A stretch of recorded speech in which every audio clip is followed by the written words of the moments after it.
یہ کہانی ہے حضرت سلیمان علیہ السلام کی اور جنات کے اس فریب کی۔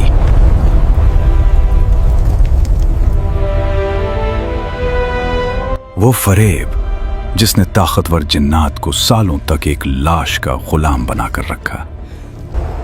حکم ہوا خدا کا گھر تعمیر کرنے کا۔ وہ سرکش جنات جو کسی کے قابو میں نہ آتے تھے اب غلام تھے۔ ایک خوف تھا۔ یہ داستان ہے اسے ایک لمحے کی جب موت نے بادشاہت کی حفاظت کی اور ایک چھوٹی سی دیمک نے بڑے بڑے جنات کا چھپا ہوا راز کھول دیا۔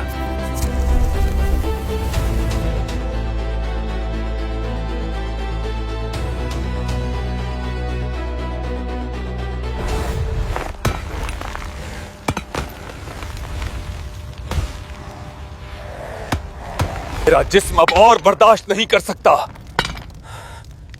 100 سال یا شاید 200، ہم کتنی دیر سے یہ پتھر اٹھا رہے ہیں؟ میرا جسم اب اور برداشت نہیں کر سکتا۔ شش، آہستہ بول، اگر انہوں نے سنا تو تمہیں پگھلے ہوئے تانبے میں قید کر دیں گے۔ وہاں ہیں، جاگ رہے ہیں، ان کی آنکھیں کبھی بند نہیں ہوتی، جیسے کہہ رہا ہو کہ میں یہی ہوں۔ کیا وہ کبھی تھکتے نہیں؟ کیا انہیں نیند نہیں آتی؟ مگر وہ انسان ہو کر چٹان کی طرح کھڑے ہیں۔ اور پھر وہ لمحہ آ گیا جو ہر زندہ چیز کا مقدر ہے۔ حضرت سلیمان علیہ السلام پر موت طاری ہو گئی، مگر اللہ کی حکمت دیکھو، جسم گرا نہیں، وہ ویسے ہی کھڑے رہے، عصا کا سہارا لیے ہوئے۔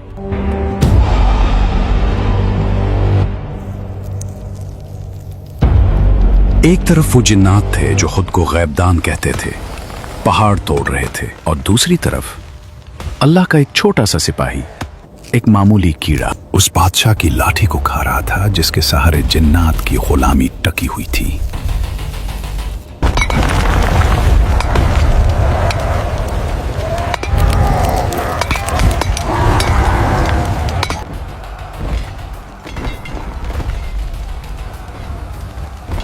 مجھے شک ہو رہا ہے، 1 سال گزر گیا، انہوں نے پانی نہیں پیا، کھانا نہیں کھایا۔ کیا تم پاگل ہو گئے ہو؟ یہ ان کا امتحان ہے، وہ دیکھنا چاہتے ہیں کہ کون کام روکنے کی جرات کرتا ہے۔ جو روکا وہ ختم، کام کرو۔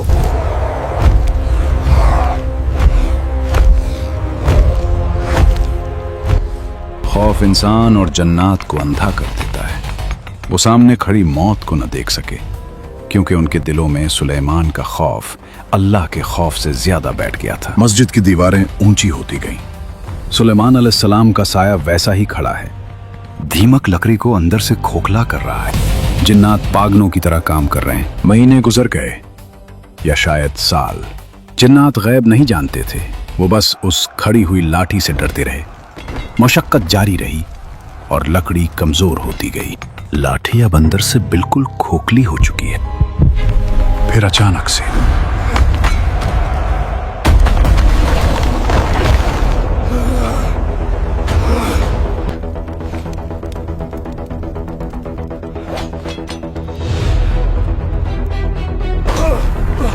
گر گئے، بچہ۔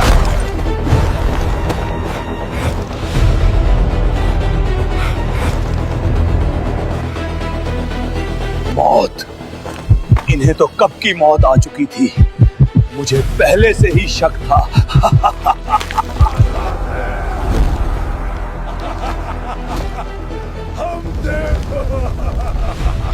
ہم آزاد ہیں، ہم بے وقوف تھے، ہم ایک مردہ جسم سے ڈرتے رہے۔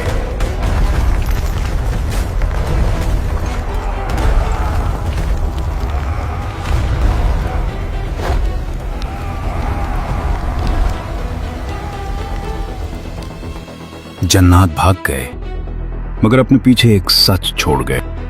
انسان سمجھتا تھا کہ جنات غیب کا علم رکھتے ہیں، اگر وہ واقعی غیب جانتے ہوتے تو برسوں تک اس ذلت اور عذاب میں مبتلا نہ رہتے۔ حضرت سلیمان علیہ السلام کو اللہ نے ایسی بادشاہت دی تھی جس میں صرف انسان نہیں بلکہ جنات اور پرندے بھی شامل تھے۔ جب یہ لشکر چلتا تھا تو زمین لرز اٹھتی تھی اور آسمان پر پرندوں کا سایہ چھا جاتا تھا۔ ایک دن حضرت سلیمان علیہ السلام اپنے اس عظیم الشان لشکر کے ساتھ